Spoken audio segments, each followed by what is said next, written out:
में सभी दर्शकों का बहुत बहुत स्वागत है। मैं हूं खुशी। आइए शुरुआत करते हैं आज की कुछ खास खबरों से। आज मेरा विषय ये है कि जो राजस्थान सरकार के माननीय मुख्यमंत्री आदरणीय भजनलाल शर्मा जी के नेतृत्व में सरकार जिस तरह से द्रुत गति से काम कर रही है और उन्होंने काफ़ी सारे डिसीजन, चाहे ईआरसीबी का डिसीजन हो, चाहे चिकित्सा से संबंधित हो या बिजली विभाग से संबंधित हो, इतने द्रुत गति से उन्होंने डिसीजन लिए हैं जनता के हित में कि आज वो धरातल पर होते हुए कारागार हो रहे हैं। उसी के संदर्भ में माननीय हमारे मुख्यमंत्री महोदय ने जो डाक विकास की ग्राम पंचायतें हैं उनके उत्कर्ष विकास के लिए कुछ प्रस्ताव मांगे गए थे।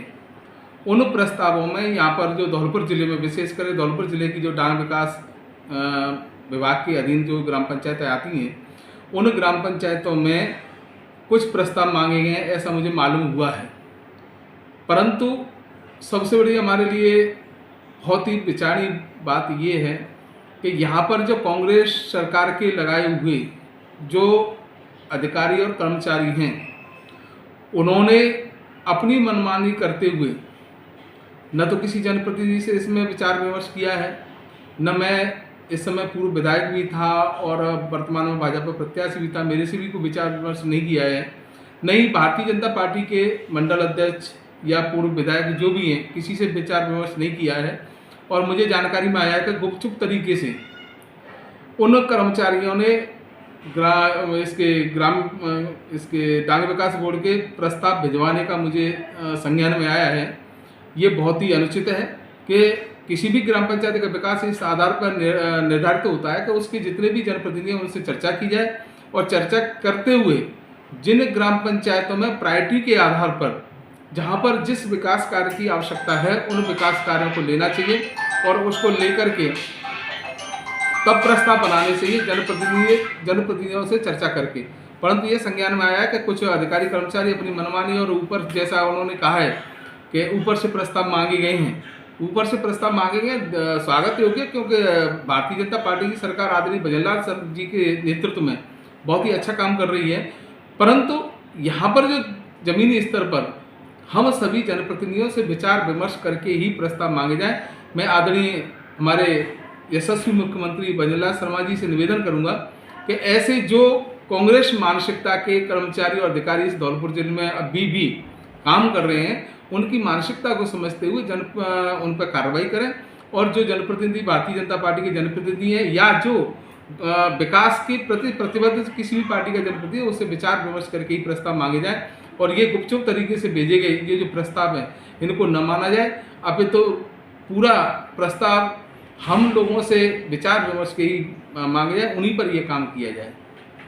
देखो, निश्चित रूप से जिस तरह से गर्मी का सीजन ये गया है और इस गर्मी के सीजन में आदरणीय भजनलाल शर्मा जी के नेतृत्व में पानी की व्यवस्था, बिजली की व्यवस्था जिस तरह से जनहित को देखते हुए की गई हैं, बरसात के समय में भी निश्चित रूप से हमारी सरकार काम करेगी और काम करते हुए जो भी, चाहे वो जल निकासी का मामला हो या कहीं फ्लड का मामला हो, सभी पूर्ण रूप से आदरणीय भजनलाल शर्मा जी के नेतृत्व में अच्छा काम होगा। मैं विशेष करके, क्योंकि बसेड़ी विधानसभा से संदर्भ रखता हूँ, यहाँ की जो नगर पालिका में जो बैठे हुए कर्मचारी हैं वो किसी काम की गंभीरता को नहीं समझते हैं।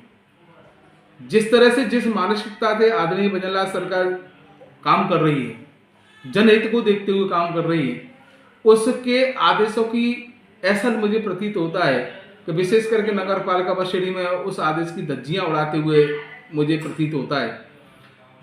इसकी वानगी ये है कि अभी 2 दिन पहले मैंने अखबारों में पढ़ा और किसी न्यूज़ चैनल पर भी मैंने देखा कि आदरणीय जो नगर परिषद अधिशासी जो अधिकारी है उसके नेतृत्व में सफाई अभियान चलाया गया। मैं ये जानना चाहता हूँ कि क्या सफाई अभियान सिर्फ जो शमशान घाट है उसी तक सीमित है? आज मैं जिस तरह से, कल मैंने कई गांवों में गया था नगर पालिका के क्षेत्रों में और विशेष करके बसेड़ी कस्बे में मैंने देखा है कि दोनों साइड में जो नाले बने हुए हैं बसेड़ी कस्बे में, उनकी सफाई व्यवस्था का कोई उन्होंने ध्यान नहीं रखा है। सिर्फ यहाँ जो कांग्रेसी मानसिकता के लोग और कर्मचारी बैठे हुए हैं या जो चेयरमैन है, वर्तमान चेयरमैन जिसको अधिकार नहीं है वहाँ बैठने का, क्योंकि वो चेयरमैन नहीं है, चेयरमैन उसकी पत्नी है, परंतु उन सभी आदेशों को देखते हुए उन्होंने सिर्फ कल बड़ा ही एक अखबार में न्यूज़ दी कि आदरणीय जो उसके अधिकारी हैं, अधिशासी अधिकारी हैं, उन्होंने सफाई अभियान चलाया। सफाई अभियान सिर्फ उसके शमशान घाट तक सीमित था। मैं ये कहना चाहता हूँ कि ये आदरणीय भजनलाल जी की सरकार है जो जनहित के कामों को करने में अपना विश्वास रखती है और द्रुतगति से उन कार्यों को करने के लिए प्रतिबद्ध है। किस तरह से हम जनता के बीच में जाकर के किस तरह से उनके हित को हम साध सकते हैं, उनके हित में काम कर सकते हैं, इसको लेकर के काम करने वाली है। परंतु यहाँ के जो बैठे हुए जो ईओ है, उस ईओ को यही नहीं पता है कि बरसात आने वाली है, बसेड़ी के नालों की सफाई व्यवस्था क्या है। आज तक उन नालों की व्यवस्था नहीं हो पा रही है। उनका प्लानिंग क्या है किसी को नहीं पता। सिर्फ अखबारों में वाहवाही लूटने के लिए उन्होंने सिर्फ एक शमशान घाट का दे दिया कि शमशान सफाई अभियान का हुआ शुभारंभ। दूसरा विषय ये था कि जिस तरह से माननीय सर्वोच्च न्यायालय के आदेश के अनुसार जो अतिक्रमण हटाने की जो प्रक्रिया थी, बसेड़ी बाजार की आप स्थिति देखते हैं किस तरह से जाम लगा रहता है। सिर्फ जहां पर भारतीय जनता पार्टी के कार्यकर्ताओं के प्रतिष्ठान थे या उनकी दुकानें थी, उन्हीं पे जाकर के फॉर्मेलिटी करके चले आए। क्यों? क्योंकि जो चेयरमैन है वो कांग्रेसी मानसिकता का है पूर्ण रूप से, और ईओ उसके हाथ की कठपुतली बना हुआ है। तो मेरा तो ये है कि जो अधिशासी अधिकारी होता है वो किसी कांग्रेस या बीजेपी का नहीं होता, वो सरकार का होता है और जनता का होता है, क्योंकि जनता के टैक्स से उसको पैसा मिलता है।